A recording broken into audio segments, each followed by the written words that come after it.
그냥 나을 때까지 기다리며 방치하는 게 아니라 의도되고 통제된 스트레스를 지속적으로 가해 움직임 기능 회복을 보다 빠르게 할 수 있습니다. 실제로 거액의 연봉을 받는 운동선수들은 부상 예방 차원에서 다치지 않더라도 이런 운동을 늘 하고 있죠. 안녕하세요. 몸연구소 바디랩입니다. 지난번 영상인 발목 초기 재활 보시고 한번 따라해 보셨나요? 초기 재활 영상 속 운동들을 1주에서 2주 정도 하셨다면 조금 시시해졌을 텐데 그런 분들은 오늘 보여드릴 운동들을 한번 해보시면 좋을 것 같습니다. 오늘의 영상은 발목 재활 중기에 어떤 것들을 하면 좋을지에 대한 내용입니다. 재활의 중요한 원리 중 하나가 부상으로 인해 떨어진 운동 기능들을 재학습하는 것인데요. 이것을 전문용어로 Intended Stress라고 합니다. 다친 부분을 그냥 방치하며 나을 때까지 기다리지 않고 의도된 스트레스를 통해 회복의 속도를 올리는 것이죠. 다친 발목이 어느 정도 나아서 걷거나 일상생활에 큰 어려움이 없는 것 같아서 이 단계를 소홀히 하신다면 언젠가 다친 부분이 다치고 또 다치는 경험을 하실 수 있으니 이 영상을 통해 발목의 안정성을 확보하여 연속적인 손상을 예방하실 수 있으시면 좋겠습니다. 사실 이런 종류의 운동이 지나치게 정적이고 또 운동화 티도 나지 않고 무엇보다 재미가 없습니다. 따라서 몇 번 하다가 안 하게 될 수도 있습니다. 맞습니다. 저도 그랬으니까요. 하지만 몸은 관리하는 만큼 좋아진다고 액티비티한 취미를 즐기는데 발목이 약하면 자주 다칠 수밖에 없습니다. 제가 오른쪽 발만 5번 정도 다치고 또 수술까지 해봐서 이런 내용의 중요성을 더 말씀드리고 싶은 것 같아요. 첫 번째, 가동 범위는 초기 재활과 마찬가지로 수시로 체크해 줍니다. 체크할 땐 다치지 않은 다리와 비교해서 어느 정도 가동 범위가 나오는지 보시면 됩니다. 붓기가 빠지고 통증이 줄어들면서 발목 가동 범위가 점점 더 좋아지실 겁니다. 발목의 가동 범위가 충분히 나와야 걸을 때 종아리나 무릎에 부담이 덜 가게 되니 자주 체크해 주세요. 자, 우리 외발서기도 몇 초 정도 하는지 한번 체크해 볼까요? 다친 다리와 다치지 않은 다리를 번갈아 가면서 테스트해 보면 확실히 발목 안정성 차이가 나는 모습을 볼 수 있습니다.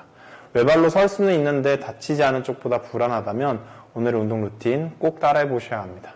자, 이런 운동할 때 맨발로 하는 게 좋습니다. 양말을 벗고 한번 다시 해볼게요. 왜냐하면 맨발로 운동할 때 발바닥에 분포되어 있는 고유 수용성 감각 기능이 조금 더 민감해지고 잘 활성화되기 때문이죠. 발가락 하나하나에 집중하시면서 체중을 잘 분산하시되 발 안쪽에 과하게 무게가 실려 발날 부분이 뜨지 않게 해주는 것이 중요합니다.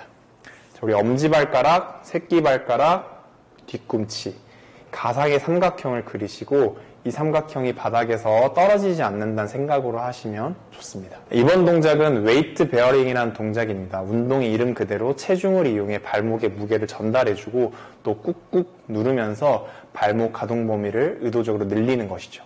이 동작은 하다 보면 특정 각도에서 조금 아플 수도 있는데 통증을 참으면서 하는 게 아닙니다. 통증을 참으면서 하지 마시고 통증이 생기기 전 단계에서 계속 반복하시다 보면 조금씩 각도가 늘어나게 됩니다. 개인적으로 이 동작이 재활 중기 단계에서는 가동 범위 확보에 많은 도움이 되는 동작입니다. 자, 발목은 4가지 방향으로 움직일 수 있는 관절이에요. 발목이 다치게 되면 움직임이 줄어들기 때문에 움직임이 가능한 부분별로 근력을 끌어올리는 게 중요한데 지금부터 밴드를 활용해서 4가지 방향으로 운동하는 방법을 한번 설명해 드리겠습니다. 자, 첫 번째 움직임은 발목 외회전입니다. 긴 밴드가 있다면 왼발로 밴드를 누르고 오른쪽 발에 밴드를 걸어줍니다. 밴드의 저항만큼 오른쪽 발목에 힘을 주고 발목을 바깥으로 회전시켜 줍니다.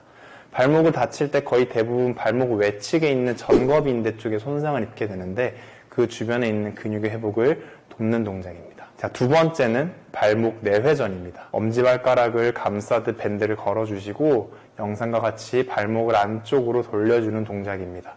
마찬가지로 밴드의 저항만큼 발목을 안쪽으로 당겨주는 건데 여기서 중요한 건 안쪽으로 당기는 힘도 중요하지만 당기고 원래 위치로 돌아올 때 힘을 한 번에 풀어버리지 않고 서서히 돌아오는 연습을 하는 것이 중요합니다. 자, 다음엔 발목 굴곡 신전입니다. 쉽게 발목을 당기고 밀어주기라고 생각하시면 좋을 것 같습니다. 이 동작은 우리가 보행할 때 발을 바닥에 디디고 바닥을 미는 동작과 유사한 동작이라 걷는 느낌으로 운동을 해주시면 좋습니다.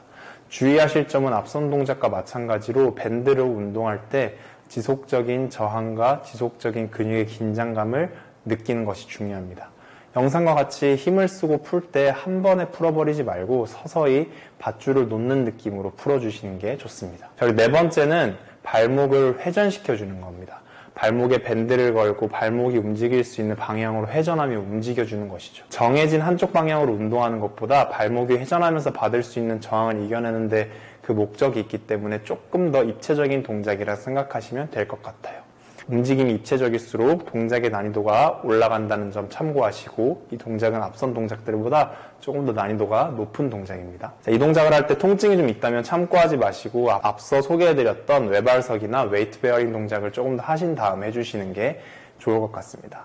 처음에 잘 안 되더라도 반복하다 보면 회전 반경도 점점 더 커지게 되고 회전하는 힘도 더 강해질 텐데 발목의 회복 정도를 가늠하실 수도 있습니다. 여기까지 밴드를 이용한 발목 재활의 교과서와 같은 동작들을 설명해 드렸습니다. 원래는 여기까지만 보여드리려고 했는데 촬영하는 김에 마침 이 다리가 제 다리이고 촬영도 하고 또 열심히 연습하면서 며칠 사이에 다리가 조금 더 좋아졌습니다. 그래서 조금 더 어려운 몇 가지 동작들을 조금 더 소개해 드리도록 하겠습니다.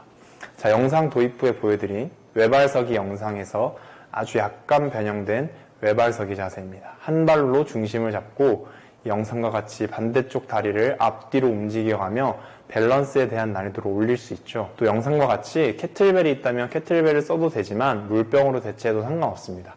한쪽 손에만 무게를 들게 되면 몸통이 한쪽으로 기울게 되겠죠. 이런 식으로 의도적으로 언밸런스한 상황에 몸을 노출시켜 놓고 밸런스 운동을 한다면 더욱 진보된 형태의 운동을 할 수 있습니다.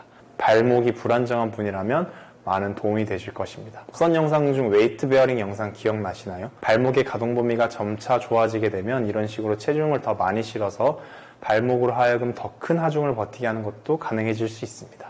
트레이닝 원리 중에 과부하의 원리가 있는데 짧게 설명해 드리면 의도적인 과부하 또는 저항을 통해 근육을 발달시키고 발달된 근육으로 일상적인 부담을 점차 줄인다는 내용입니다.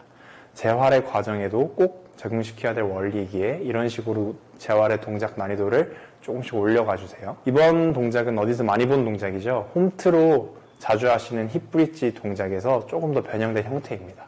바닥에서 엉덩이를 들어 올리시고 발 뒤꿈치를 들어서 발가락과 발목에 힘이 들어가도록 유도하는 동작입니다.